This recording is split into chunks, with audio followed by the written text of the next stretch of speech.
រៀបការជាការត្រាំត្រងក៏ใจហើយដែរ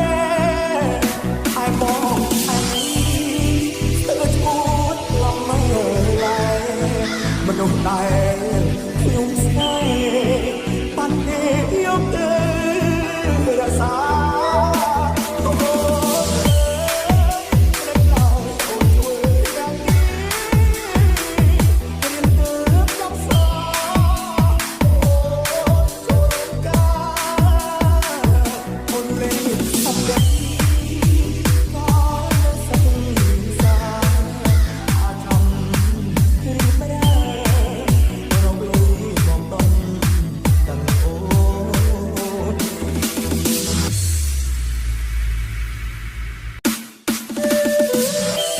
អរគុណច្រើន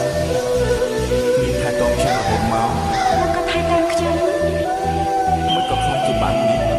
យើងពីរអ្នកត្រូវបាច់គ្នាមកណាអនាគតគ្មានអនាគតបាត់បង់មនុស្សដែលជាស្រឡាញ់